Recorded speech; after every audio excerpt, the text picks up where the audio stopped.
I remember my friend forced me to watch the first episode of season 1, and I always wanted to try it out, but I just, there's a bunch of shows. Everyone recommends a show, and you never know, you hear that they're all good. And I was busy watching, other shows like The Wire and other good, really great shows. And then he forced me to see this this first episode for the first season, and I loved it. It was just really gripping and intriguing and smart and well made, and the characters were they were likable and interesting enough, and I was in. After that first episode, I knew I was in, and I wanted to watch the rest, but I didn't. A couple months went by before I rewatched that first episode. Still great. I'm still a huge fan of that first episode. I think I've seen it like 4 times. And the subsequent episode, the second episode, is also directed by Jason Bateman. Really good. Just kind of, you meet more characters. That they're in the Ozarks now, and they have to start over, and it sets up what is a really good season, and what they're going to be encountering. They're just getting by, barely. That ever-present threat of the cartel is there. They're just meeting new people that are posing a threat. It's just they're never safe. You never feel like they're just totally safe. There's some brief moments of calm, but it's followed by a reminder of the threat that is constantly pursuing our main characters. And I like that. I like that it's not just Jason Bateman. It's Laurel Linney and Jason Bateman's characters kind of working together. There's a moment where he says that partners, and that's something that, say, a show like Breaking Bad never really gave us. Skyler and Walt weren't really partners. It was more like Walt and Gus, or Walt and Jesse. And there's that whole drama of like keeping it a secret from the family. The first episode of the first season, just right out the gate, she already knows. She already knows the business that he's in, and it's a show that treats its viewers,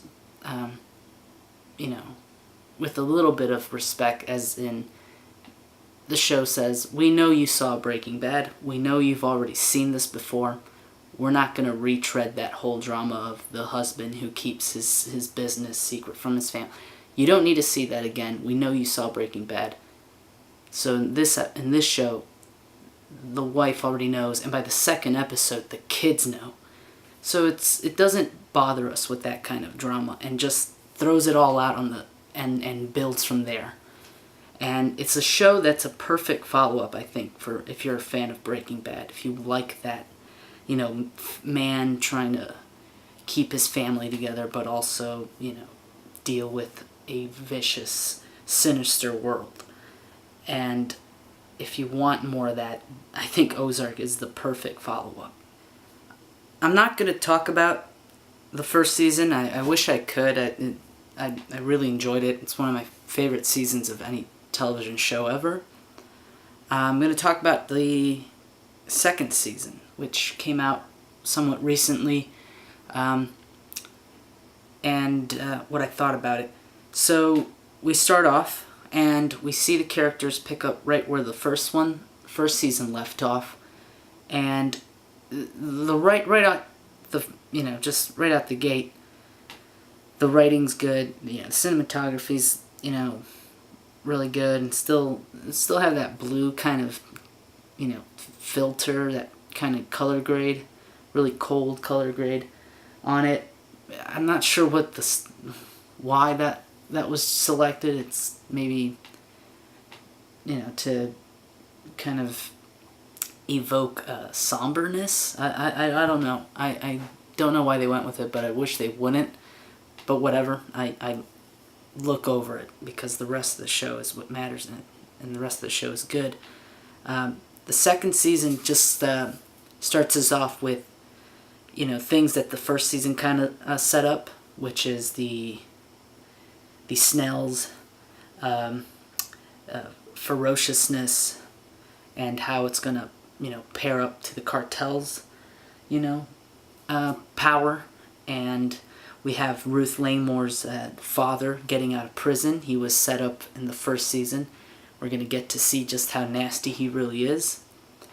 And, we just get, with the exception of the cartel lawyer, we don't really get any new characters. We're just kind of dealing with characters that have already been set up. And I kind of appreciate that, because it's realistic, and I'm thankful for the oversight that they had, back in season 1, saying, oh, we might want to go somewhere with these characters. Not this season, but the next one. And this season does that too a little bit, with the second episode, I think, introduces the Kansas City mob, or the union guys.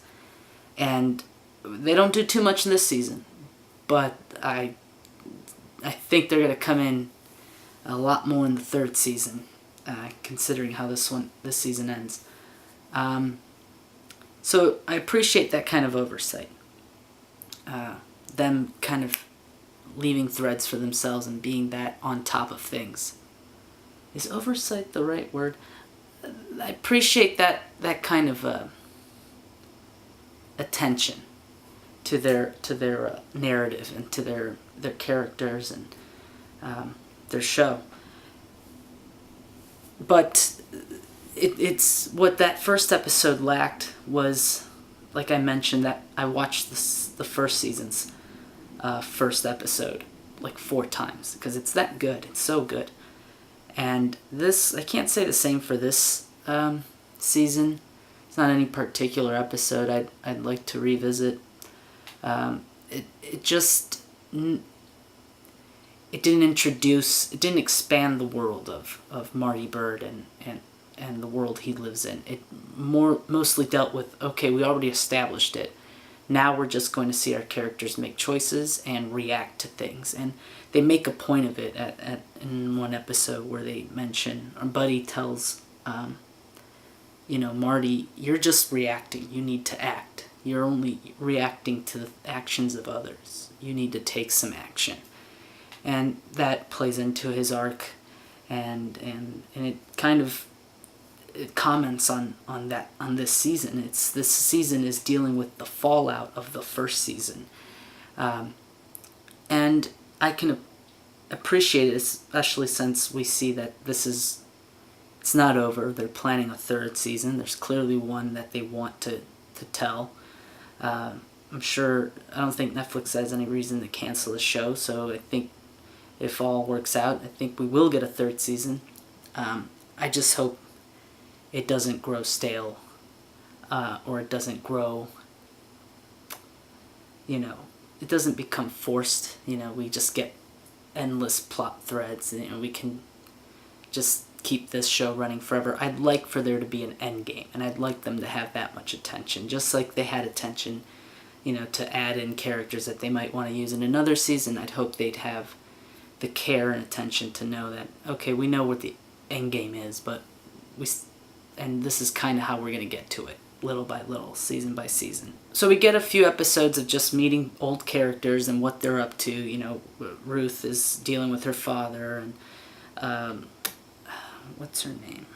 Rachel. Rachel is, now being used by Petty, and Petty's still chasing, the birds, and we get a few episodes of that, and then it gets good at the end of episode 4, where Petty finally catches up to Marty, and they meet for the first time face to face.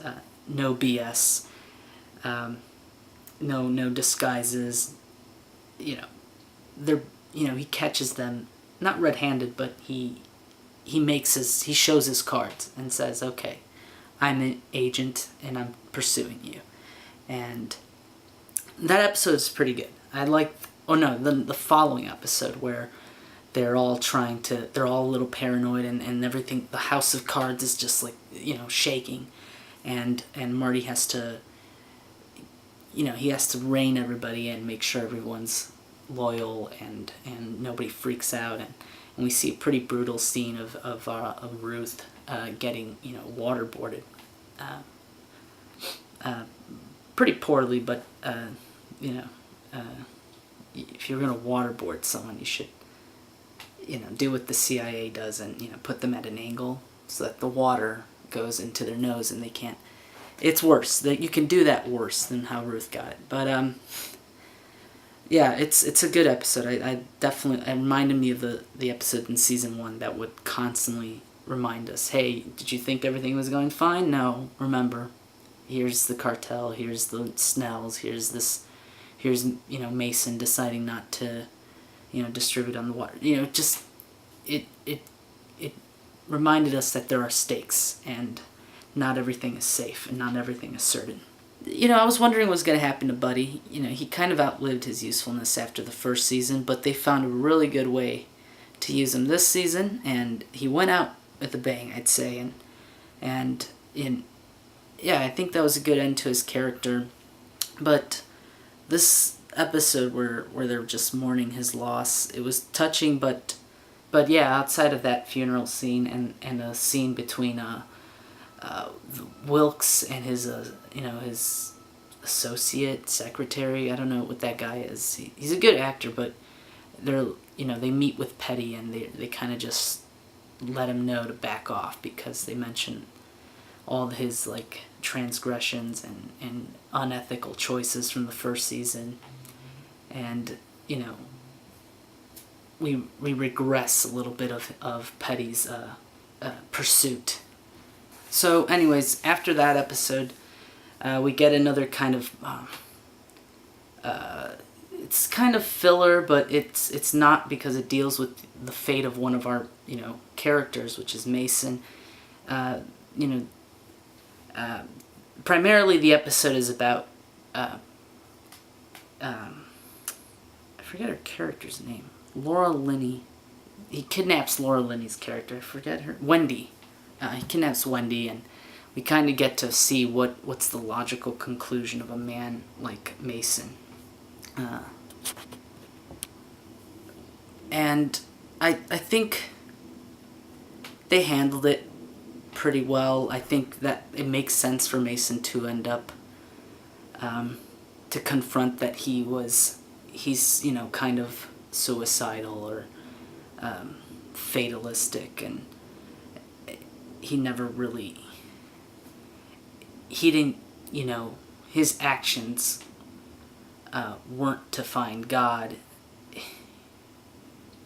He just finding God was a consequence of his kind of self-destructive actions, and walking into that convenience store, and it wasn't because he sought God, it was because he had nothing to lose, and since he survived getting shot, he found God, and he kind of lived a little bit of a delusional life. I hate that he says he lost his faith. I wish that part kind of felt forced, but he was also pretty emotional. I don't know. But I like that. What I really liked was when Wendy told him his story about how she lost her faith, and Mason kind of throws it back at her and says, then you never really had it, because if you really wanted to believe, you would have done this, and you wouldn't have just he mentions to her that she wanted to lose her faith.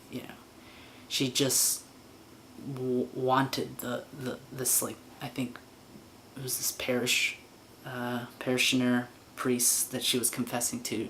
She wanted that guy to hate her and not give her a reason to stay in her hometown and leave her faith behind. And that was interesting. I really liked the writing and all how thoughtful they are of what these characters are and what they would say to to each other's ideologies and psyches. And I really do believe the birds wanted to help Mason. I really do believe Wendy thinks highly of Mason, but unfortunately he's unstable. And especially since, they ripped a baby out of his, deceased wife. That can mess anybody up. But, and he sees himself as this, conqueror of evil, and he's surrounded by it. That you could feel lonely if you see yourself that way, like Mason does. So I thought it was a good end to him, but more importantly, what happens to Marty this episode. This episode is a turning point for his character. He realizes that he's no different than the, he always saw himself different than the cartel or the Snells or all these criminals he works with, and he always justified his actions somehow. But since killing Mason, he can no longer do that. He now just feels pity.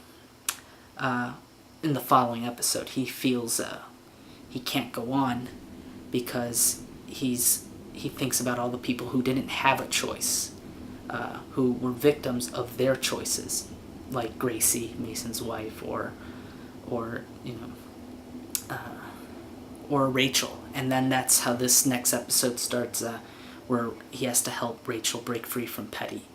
And we get to see that now it's a little bit of him wanting to help those who didn't have a choice, and a little bit of Marty kind of having this romantic tension with her, a fondness for Rachel. And that's good. I mean, it shows Marty has, weakness and also poor judge of character, but also a bleeding heart for people who he thinks are innocent and decent people. And then the next episode, I haven't been talking much about the kids, but what I do want to comment that throughout the whole season, I like that we go from focusing on Wendy and Marty, and then sometimes there'll be a scene that right after Wendy and Marty are talking about the family or things that they have to do, they'd go to the kids and see what they're saying. What are the kids thinking during all of this madness? And it felt kind of like Ozark and then Ozark Jr. Like, here's what the kids are doing. Here's what little Marty and little Wendy are saying.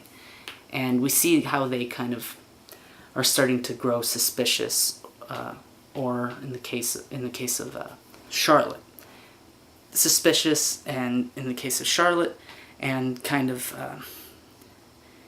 just eager to help in the case of Jonah. Yes, or eager to help in the case of Jonah. So I like that we get to see their perspective, and that the show doesn't just ignore them, because it knows they're good characters and they're pretty strong characters. Although Charlotte is probably still pretty weak. We know she's complicated. I know it's not easy, dealing with parents who are possibly darker than what she can imagine, and it doesn't help that she feels that they're keeping secrets from her and they're lying to her. So I definitely get her character, and she does come off as the annoying character that just kind of throws a wrench in all the main plot, the whole emancipation plot, and threatening to reveal all their secrets to some strange third-party, emancipation lawyer.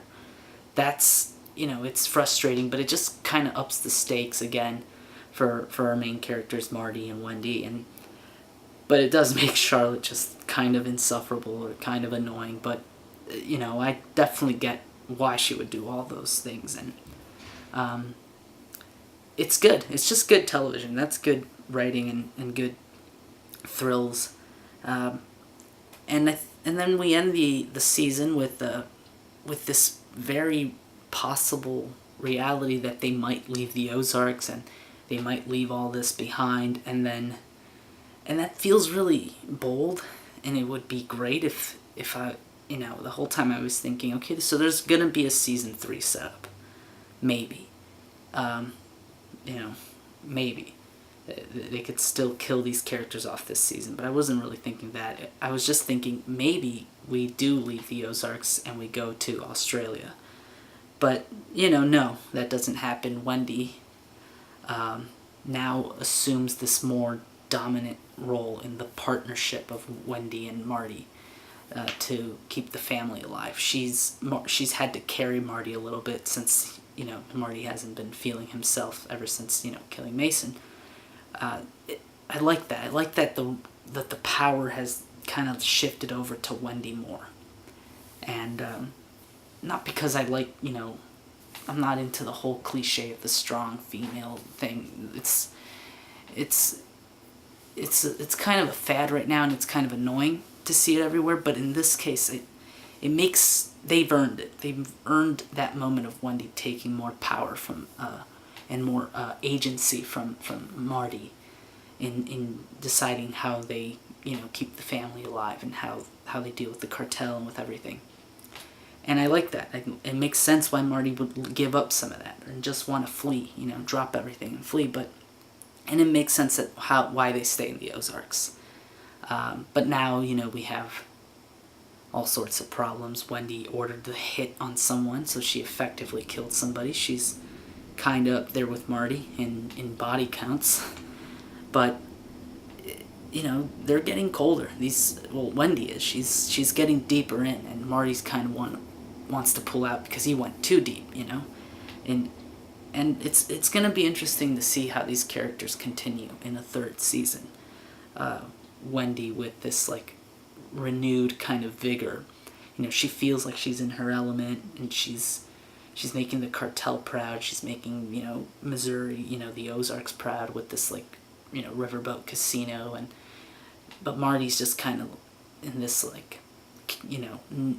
gotta take care of the family, which is kind of like a more feminine role. Usually you'd see, it's for example, Breaking Bad, it's Skyler who wanted to protect, their children, and it was Walt who was pushing to, grow this, this empire of drugs more.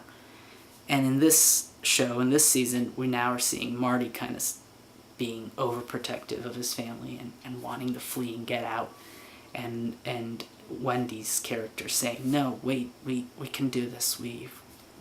The cartel's never seen anything like us before. They're really happy with us. Let's keep doing this. Running isn't going to do any good anyways. So that's very interesting, and I really want to see where this goes. But anyways, overall, I think I don't have anything else to say. I hope I've pretty much said everything I feel like. I'm not missing anything. But yeah, I think overall it's a good season. If the first season was a 9 out of 10, this will be an 8 out of 10. I think the main reason it's a little bit less than the last season is because it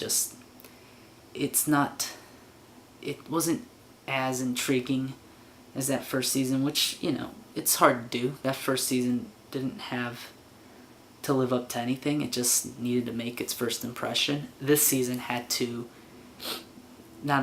every season has to make a first impression, and this one had to do that and also live up to the hype of the first season, and it's harder to do that, and it did a fine job, and I'd say it's an 8 out of 10 overall.